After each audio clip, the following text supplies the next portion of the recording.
Hello everyone, I'm Rich Lamont. Welcome back to the channel. This is your first time here, welcome. I'm glad to have you. So today's Monday and it's time to talk about some more materials. So I want to talk about substitutes.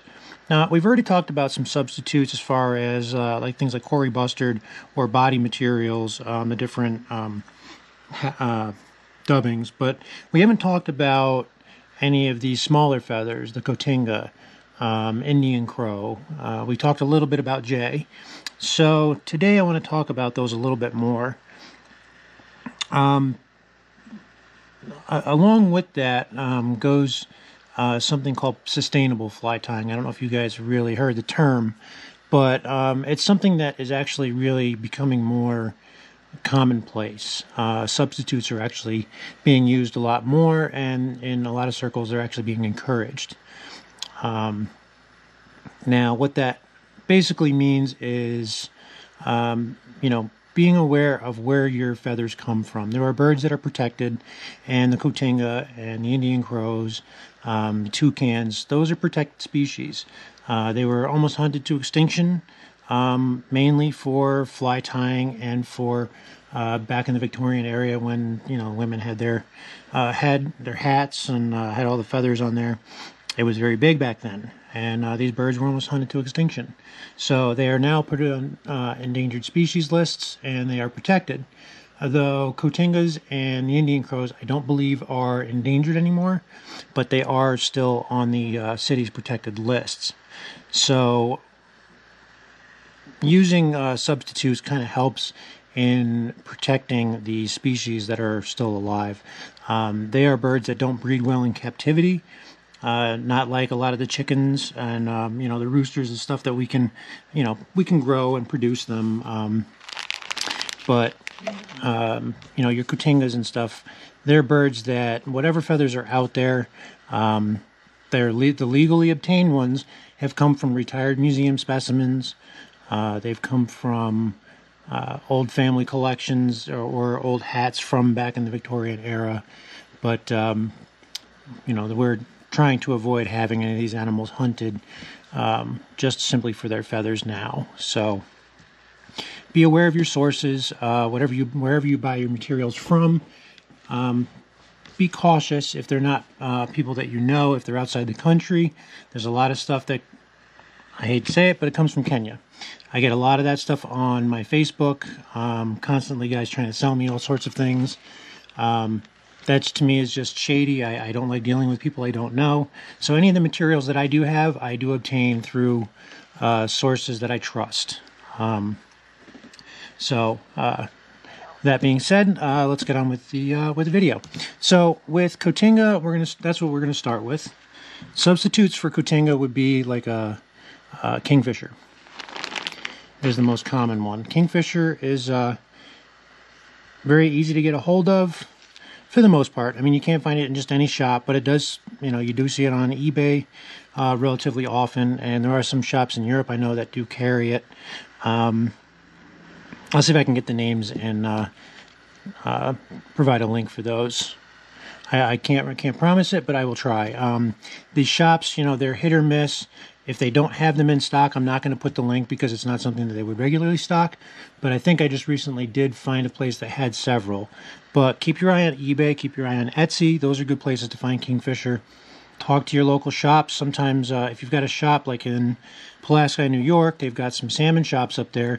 Occasionally, one or two of the shops will have a few skins if they can find them. So, ask your local shops first before anything. But I'd say keep your eye on eBay or Etsy.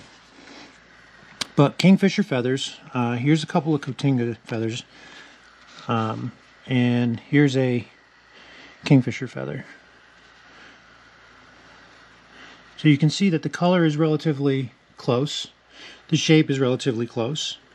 While it is nice to have some of these feathers, I'm saving those for the right fly to add to my collection, but the Kingfisher does just as fine a job.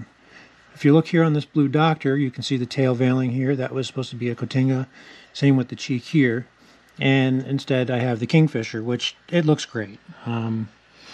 Kingfisher, you know, this skin will probably cost you like somewhere between 25 and 35 bucks, but they're not terribly difficult to find, and you get a ton of feathers within one skin. This one tore on me, but you can see where I've been taking from. But underneath the wing there's a whole bunch of these under here. You can even, if you're becoming a bit more experienced or you have plans to tie it, these are great for tying the chatterer. So, you know, kingfisher skin, you can get a lot of usable feathers out of that, and you can tie a lot of flies with that.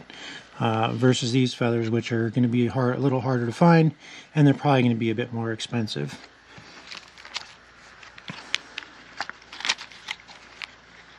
The other thing you can do for a kingfisher, or for a Cotinga sub, is a dyed ringneck pheasant. The white ring, you can, they have some places, I think Hairline might have a dyed ringneck pheasant that is chatterer blue, I believe. Doesn't really look the part. I don't know, the color isn't there, the shape isn't there, but it gives you something to practice with before you step up to using some nicer materials, I suppose. Or if it's something that, you know, you just can't find a kingfisher skin, or you can't find something to use and that's all you've got, you know, you could use that as well. It does work. I don't have any, but you know, it does work, but I would recommend trying to find a kingfisher skin over anything if you can.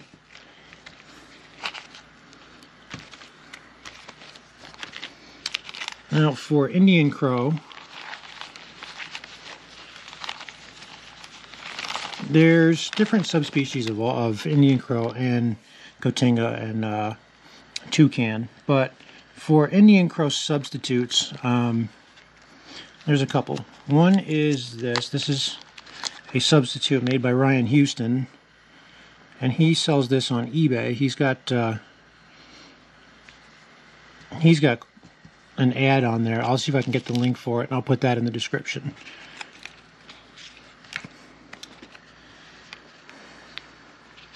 So these are real Indian crow feathers here, and these are Ryan Houston's. While I don't believe that these are supposed to be Pyrodia scaticus. I believe that's how it's pronounced. I'm not sure. I'm terrible with pronunciation, so if I'm wrong, I apologize. But regardless of which crow feather he was going for with this, the end result is gorgeous. I really do like these feathers. I like the way they look. I like the way I like working with them. All it is a dyed ringneck pheasant neck. I'm not sure how he dyes them this color, but I think they look great, and I really enjoy using them. So these are a great sub.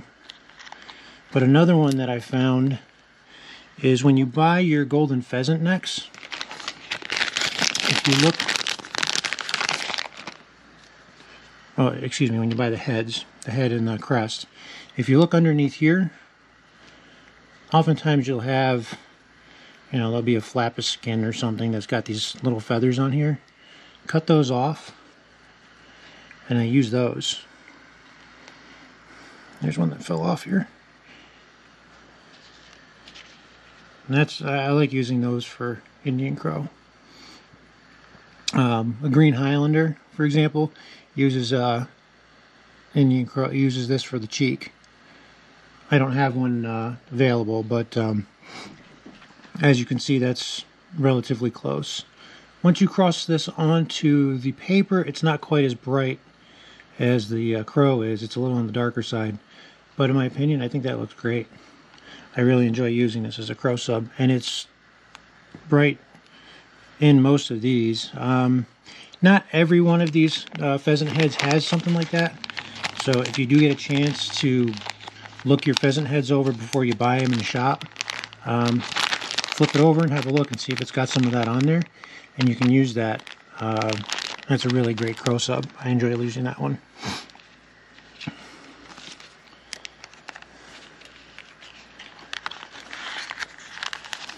Now for toucan's another one that you see in some patterns. It's more as like a veiling on the side, or on the body rather, like the Jock Scott. I've got one here. It's got, if you can see right in here, the body veilings are made of toucan. Another fly that uses that is the Brora. I believe that's a Megan Boyd pattern. Toucan is a very light, wispy one, so it's kind of hard to make a sub for. As you can see, this is 5 toucan feathers, and you can see how see-through that is, how thin and light that is. You can use some of the sides of the golden pheasant. If you dig around in here, kind of along the throat, next to the beak maybe, you might find some small pieces, or you can soak a couple of crests, and you can make that look pretty close. But the other thing you can do is get some CDC. Get some Cote Conard, I believe it's called. And if you get that dyed in like a canary yellow or a light yellow, that is a really great toucan sub. I've used that before in the past, and it works very well. I don't have any right now, though. But that's a really good one. And the other one I want to talk about was jay, the Eurasian jay. While this one isn't a protected bird, it's what we use because we can't use American blue jays. American blue jays are protected, so if you do find like their feathers under your bird feeder, you can't use them by law. So that's one of the reasons that we switched to Eurasian jay. But a lot of these patterns and salmon fly patterns originated in Europe, so that's what they had over there was Eurasian jay, and that's how they derived the patterns using it. So you'll use a lot of these for throats. There are some wings on some patterns. Ray Bergman used them on some of his wet flies, but if you see here, for a small feather, it does have longer barbs, which makes for a great throat, but only for smaller flies. So if you're tying a larger fly, say in the 4.0, 5.0, and up range, you're going to need something that's a little bit longer. So that's where you can use a strung guinea fowl dyed blue. These are actually a really great sub for it. This has been used by a lot of different people, and even a lot of the professional fly tyers that are doing it, practicing more sustainable fly tying, are switching to using this more often. Since Eurasian jay is a little harder to find within the United States, using the guinea fowl is highly recommended.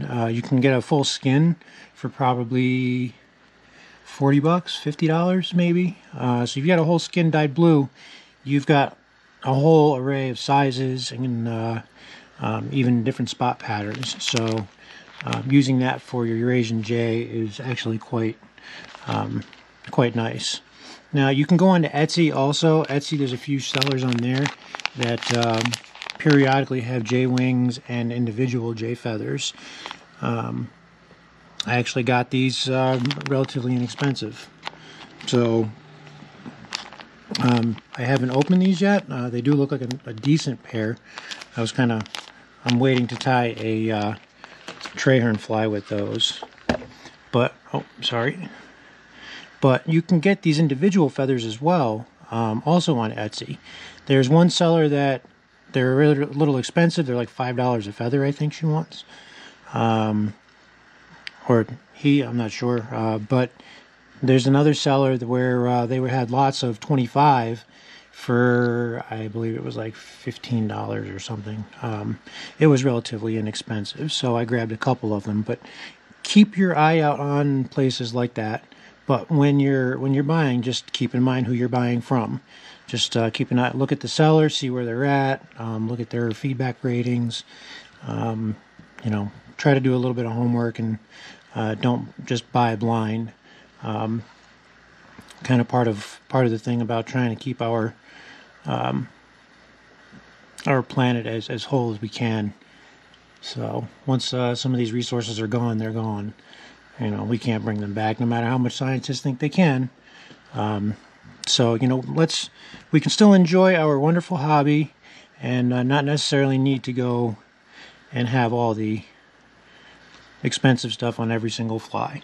Doesn't mean you shouldn't tie with flies with, you know, the real thing. It's very nice to have those.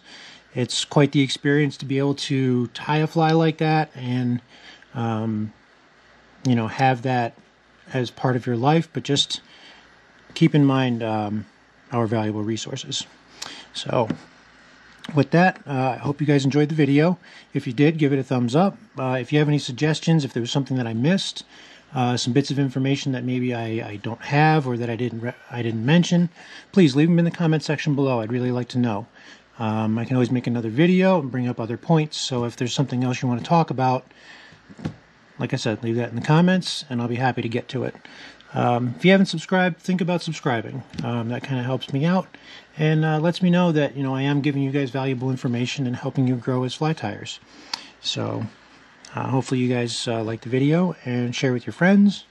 My next video, I will be tying a Thunder and Lightning with the bronze mallard wing. So keep your post notifications on because that'll be coming out probably in the next 2 days. Hope you guys have yourselves a wonderful day. Till then, tight lines, everyone.